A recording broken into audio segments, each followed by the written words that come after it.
let's talk about Xbox again, for the love of God. I feel like every not even few days, every 24 hours, there's another body on the pile. There's another just to pour the gasoline on. I just want to enjoy this company, like I really do. But they keep making it so difficult every single few days, seemingly, like you mentioned. They have gone back on their word or what they've said or what they've promised, and they've delivered cuts in a very cold, business-orientated way. And it's resulted in, like you said, a lot of bodies and a lot of games that are now on the pile, and it just makes you it cultivates fear. Yes. Scott, I think I couldn't imagine being in the studios themselves and seeing all this happening and wondering always, are we going to be like next? So there's two things I want to talk about here, because I do feel like there's a bit of there's a darker reality to all this that feels like it's bubbling away in the background in regards to the idea of Microsoft replacing humans with AI, which is something they've been doing for a good few years. Want to stay safe online and save big? Well, you can. Right now, you can get up to 76% off a 2-year NordVPN plan, plus 4 months free and up to a $50 Amazon gift card. And all you've got to do is click the link in the description below or on this QR code that should be right down here in this video to get signed up with this great deal right now. However, like I said, there's a couple of things I want to touch on. One being this AI talking point. The next one being Game Pass profitability, a more recent talking point that's done the rounds as to the way that Xbox/Microsoft have reported Game Pass's profitability over the last few years, and how it's potentially not even been profitable, the way that they want to run things overall. Point one, though, is the stuff from Windows Central with Jez Corden diving into the idea of the way that Xbox leadership have tackled their relationship with Microsoft over the last few years. And as many have speculated, including you said this way back when the Activision deal first went through, according to Jez Corden and other reporters as well, it was that $70 billion acquisition of Activision Blizzard, excuse me, that truly made Microsoft want, real results from Xbox. For the longest time, Microsoft's looking after Windows, Xbox wasn't really a thing to them, not in a real way. You can watch the Xbox documentary that's on the official Xbox channel when they hit the 20th anniversary documentary. Talking about how they were just allowed to run free, just have fun, make the Xbox brand, do whatever. Big Daddy Microsoft wasn't knocking at the door asking for the profits just yet, and continued to not bother for a good long while until they asked for that amount of money, and then it was like, what have you got for us? Yeah. And so the whole thing that Jez puts forward in his one of his most recent articles is that before Xbox head Phil Spencer convinced Microsoft's higher ups to buy into the deal, the $70 billion deal, they were pushing for increased AI integration across Microsoft and Xbox companies back then. And apparently the whole thing from Spencer or from Xbox to Microsoft was, we want to invest in Game Pass, we want to invest in buying more studios, and we want to see how this thing can go and build that thing out. And so the whole AI integration stuff was staved off while all this deal played out. But obviously now we are years removed from the Activision Blizzard acquisition, and now we have mass layoffs to the tune of over 15,000 people in this year alone. 9,000 was the number given last week when all that stuff happened. And that is apparently all done to free up the money to reinvest in AI. Microsoft's already invested $80 billion into AI this year alone. Apparently shareholders are very happy with that. Their profits are up across the board. And now it's an internal rule at Microsoft that every employee must use Microsoft Copilot as part of their day. It is rumored that it's a disciplinary action if you can't prove that you've used AI as some function across your day, which is absolutely ugly as hell. So yeah, they are going full on Satya Nadella and Laura Ford, the CEO, the CFO of Microsoft, going, we want AI other than humans, especially when it comes to crunching the profits. Over on the Xbox side, the Xbox side, we have Phil Spencer hanging the entire business on Game Pass, saying, look, give me a chance. I want to build the Game Pass numbers out. Wanting to get to 100 million users. That was the golden number that he's mentioned a few times, to make Game Pass sustainable no matter what. As of this month right now, Game Pass has around 35 million users. It is nowhere near the target that it would need to get to. Obviously, the unspoken thing here is that in an endless growth model, it wouldn't matter anyway, because if they got to 100 mil, then Satya and Laura would just say 150, 200, 300, we're Windows, Microsoft, we don't care. We want you to die and make you into robots. We do not care.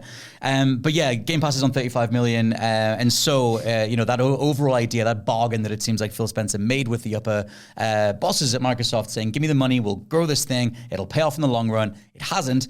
And now it's all coming crashing down. Microsoft saying we're going to replace all these jobs with AI across Microsoft, not just Xbox, but including them as well. And now the reporting being that Laura Ford and Satya Nadella are imposing incredibly strict targets on Xbox as a brand.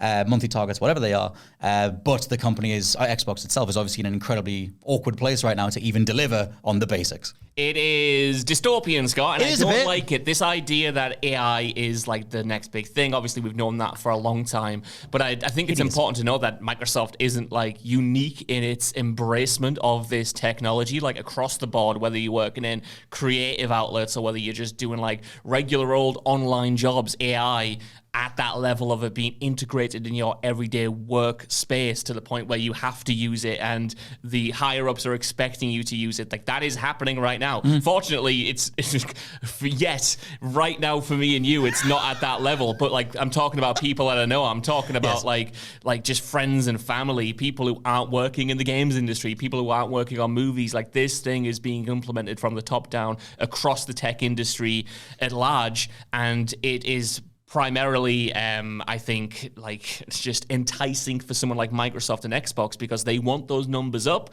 and streaming services and like online services are notoriously difficult to get profitability out of. You know, we've seen the biggest names in the industry, whether it's a Warner Brothers, whether it's a Disney, whether it's Netflix, whether it's Microsoft and Xbox, struggle to transfer that monthly subscription for a streaming service into real profit. Like I was doing a slight bit of research, I know, shocking, right? Before we started this podcast into Disney Plus. Like for the longest time, that was not profitable at all. It was not reaching the targets that they wanted. And it was only recently after slashing, like making huge cuts across the board. We've seen that in Star Wars and Marvel pulling back on their television output and their streaming output and just generally cutting costs for the productions. Like it's taken that for that service to become profitable. And I think Microsoft and Xbox must have just looked at the amount of studios that they've acquired over the past few years, the amount of money that they're pumping into AAA games that are then going to Game Pass day one, how much that's costing them, and, gone, well, in our heads, the easy way to make this profitable is we cut most of this and we focus almost entirely on AI, because AI, even in its worst form, is a way to just save immense amounts of money and give you slop in return. That's the thing, for the it's most like, part. if you're inept at identifying quality, then somehow AI does it for you. And it seems to do it for the corporate types that couldn't tell you what a good game mechanic, artistic direction, anything that is remotely creative is. It's just like, well, the AI can do that in 30 seconds. And it's like, can you not see the difference between what the person makes and what the AI makes? But what you just said there is a perfect segue into the other half of what I wanted to talk about, which is the ongoing conversation around Game Pass's actual profitability, which obviously is the thing that Xbox as an overall brand is being hung on, and the thing that Phil Spencer he arguably made his career on, kind of thing, bringing it in 2017. And then I think it was around about 2018, 2019 when they started bringing the bigger first-party titles on there as well. Initially, it was a third-party service. Then it became a first-party service. But that, like I said, everything that we've mentioned so far about Game Pass having around 35 million users, they needed to be around about 100 million to satisfy Microsoft or whatever it is, if you read between the lines. That led to the game business's Chris Dring, the dude that used to work for gamesindustry.biz, asking for clarification from his sources from within Xbox/Microsoft on how Game Pass profitability works. As, like I said, Spencer has said multiple times over the years that the service was profitable. He said that in 2022. Now, the assumption if someone says the service is profitable is that the wider service is profitable. The reality, according to Chris Dring's reporting, is that the cost associated with the Game Pass business is fees paid to third parties, marketing service costs, and by that measure, it's profitable. What they don't count is the lost revenue that Xbox's first-party studios are seeing as a result of the service. Dring has to imagine if first-party studios received similar compensation, that profitability might not be correct. So obviously, they're getting out there buying up more first party and not factoring that into how much money they're accounting for in regards to the Game Pass stuff. So, games like Starfield, Avowed, Call of Duty, which they now own, the average Call of Duty budget is $500 million these days.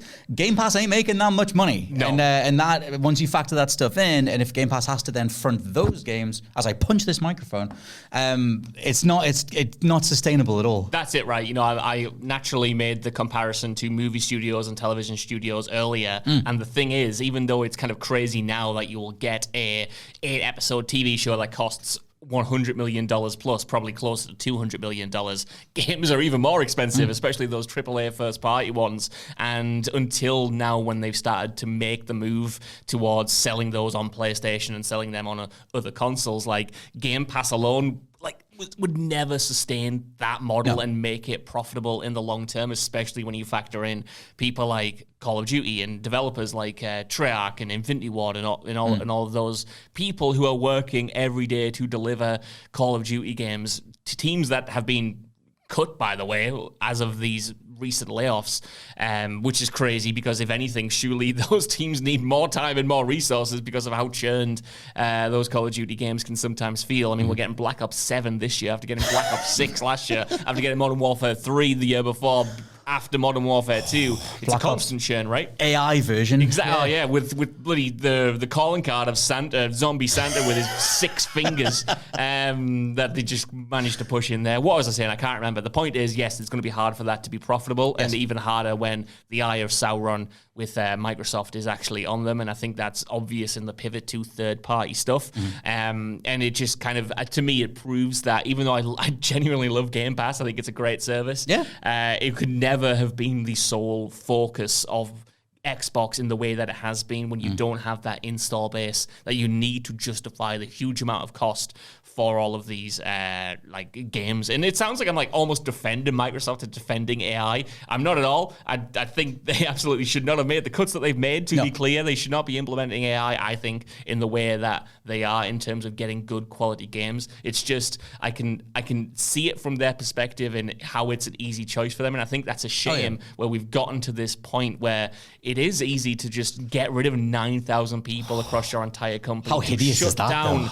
Studios that you acquired, that you were speaking to weeks ago and making promises to. And I think that's what gets me the most, right? Yes. Because we knew this from the last round of layoffs last year or maybe even 2 years ago. The fact that now you cannot believe anything Phil Spencer or any of those executives say because it does not matter. They are not good for their word because their word can change depending on the whims of someone else, depending on the whims of shareholders who decide, actually, this isn't good enough and we need to make this amount of profit, so you need to make these cuts. So when they come out and say, don't worry, this game's going to be safe, or we're really invested in the future of this studio, how can you believe them even as an outsider? You weren't last time. When you wouldn't even a year ago, especially now, it just... Anything they say in E3 presentations or Xbox Directs, for lack of a better term, going forward, it's it comes with a massive asterisk. Well, they had to get out there and say that everything they recently showed in the June showcase is safe. Sign of a healthy company, thanks, right? guys. And also, everything is so stupidly last minute. Rare's Everwild was cancelled. That team found out that morning. They all went to work, they logged in, and then they realized that their managers didn't have access anymore. And then they got told, it would have been 9 a.m., they got told there was a meeting at 11. And then they got told the whole project was being canned. John Romero's game got cancelled. The dude that made Doom. If you can't let the dude that made Doom make a new game, get out of the games industry.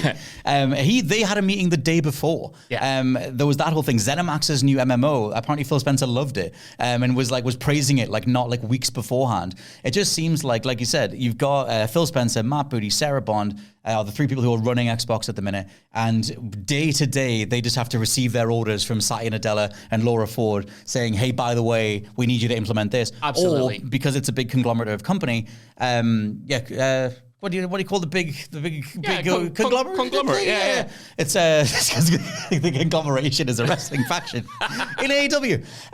But yeah, that whole thing, sometimes so many different wings of those companies barely understand how to talk to each other. And by the time someone goes, oh, I need to automate these things, that fires the email off telling this person that they've been fired. Yeah. So they come into the next morning and realize that actually they weren't supposed to be there that day. And listen, right? It's all of this stuff, as always. I know we talk about this all the time, but when it keeps happening, it bears repeating. All of this stuff is bad enough if a company is doing poorly, if it's not bringing in money, if studios are hemorrhaging the money and resources that they're getting. That's not the case. We know because they are a public company in terms of giving out their information on their quarterly earnings and their yearly and annual earnings.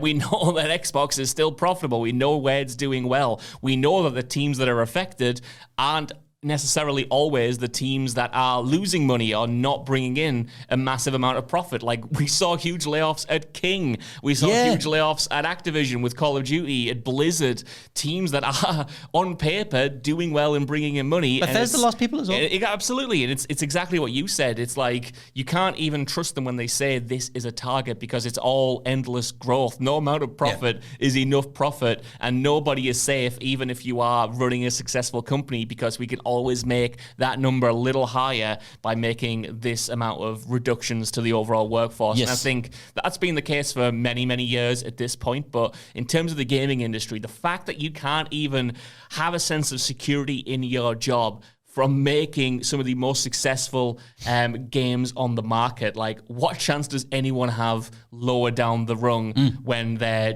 trying to make passion projects or trying to make indie games and new ideas that might not work? Like, if it doesn't work at the top level, if the security isn't there at the top level, it's fundamentally broken in many ways. There's a reason that endless growth feels inhuman, and you've had to resort to literal robots to keep it going. It's ridiculous. I wanted to cite to that end, the fact that they launched the initiative, that studio was going to make Perfect Dark. That's another game that's been cancelled. But in terms of two projects that are apparently keeping going, Hideo Kojima's OD is apparently still keeping going. Kojima hasn't commented on that, but there's been general reports saying that it's still okay. And Tim Schafer's, Double Fine, Tim Schafer's studio, whatever they're working on apparently is also still going.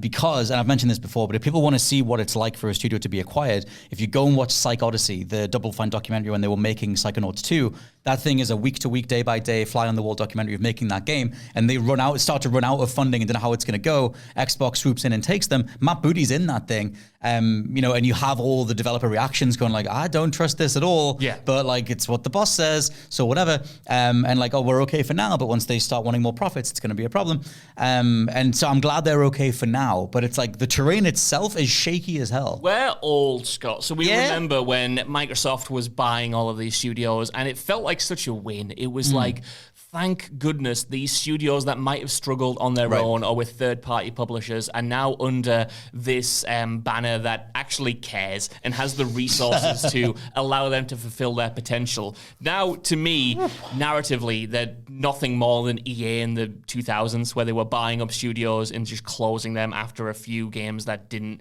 meet their expectations, and we lost great studios like Visceral Games back in the day and many, many others. That's how I view Microsoft now. Whereas once it had all of this promise, all of this potential, now I worry that it's a place where people and where studios like just go to die. I mean, it's where they go for a bit of funding and the idea of what you might want to make your dream project. Then in the case of John Romero and Perfect Dark and Everwild and whatever, if the AI robot calling comes, then you're the first one on the chopping block. Oh, did you see that thing as well? Sorry, I know you've just wrapped this up. Did you see that thing from someone from Xbox on LinkedIn saying, oh, if you've lost your job, use AI. Why don't you use AI and ask ChatGPT, use that as your therapist and use ChatGPT or these other tools to do you a resume. What should I do if I've been laid off?